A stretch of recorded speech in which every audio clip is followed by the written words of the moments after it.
O'Neill was the surprise of Class C1 in 2016, going undefeated and capturing the state championship under head coach Brock Eichelberger. It kind of brought everybody together. I know that, every week it seemed like the fan base grew. You had more alumni coming in and week out. I saw more of our faculty showing up to games, and just the amounts of emails and letters and things that I received in the mail. It was a great thing for our community to kind of get their name on the map a little bit. I know last year we started, or 2 years ago we started already with the state wrestling championship, and then last year our boys making it down to the state basketball tournament. It kind of, it breeds itself. So a little bit of success breeds more success, and like I said, we had an excellent group that really was is kind of the stamp you want on your program. You got kids that have 4.0s, and you have kids that are good in the community, and kids that really can articulate out in public. Those are the kids that you want representing, and I think that's what brought our community so close and was so proud of.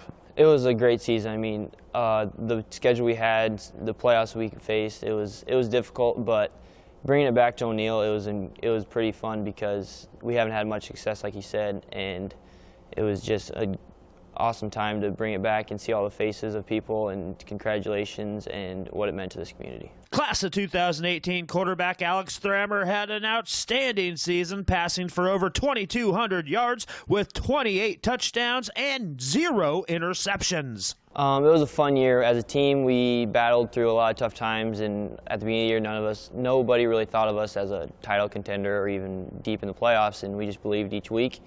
And individually, I thought I performed pretty well. I mean, I can always get better, and the 0 interceptions is something I really pride myself on, taking care of the ball, throwing it wherever only my receiver can catch it, not the defender.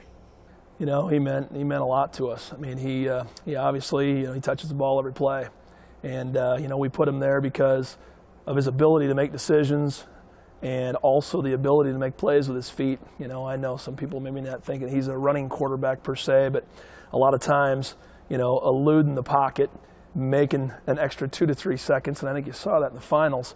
But the kids looked up to him when he came into the huddle, and when he portrayed that leadership that you need out of your quarterback, and we saw that with Alex as a freshman already in JV games. I think in JV games, he threw up crazy numbers too. That if you saw his stats from JV, you'd be like, my goodness. And so we knew we had something special coming. He went above and beyond what we expected, and we're just excited to have him back for one more year. I feel like I can escape pressure pretty well and be elusive in the pocket, and once I get outside the pocket, I keep my eyes up downfield and see where receivers are and where to put the ball. I mean, I'll tuck it and run. I'll sit in the pocket, wait for stuff to develop, but I mean, anything that gets the job done.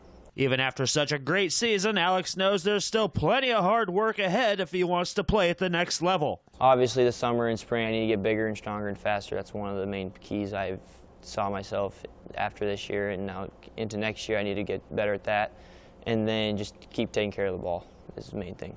I think it's going to be a busy off-season for him. I think it's going to be one of those things where you look at it's going to be an investment for your future, and I think Alex can do a great job, though. He's going to work hard at working on the things that he needs to get better at, and I think by the end of the day, he's going to have a lot of colleges that are going to be interested. And Alex has plenty of talent returning at wide receiver to throw to next season in Wyatt Lure and Justin Appleby. Yeah, we got Justin coming back and Wyatt, both receivers that really kind of played off each other a little bit. I know Wyatt was kind of an unspoken hero before the season started, didn't play a lot of varsity minutes in offense, but both those guys, I know Justin early on had a lot of big catches, a lot of big games, a lot of 100-yard games early on, and then they started double teaming and doing some things, and then Wyatt came into the picture. Wyatt's probably a little bit faster, a little bit longer, does a few things a little bit different, but at the end of the day, those guys complement each other very well, and having those guys coming back, being able to play with Alex ever since 7th grade, is going to be a big thing. I know there's times where it might be a head nod or it might be one of these things, and they might break a route off, and they do a great job of team chemistry and playing together. Reporting from O'Neill High School for HuskerOnline.com, I'm Greg Peterson.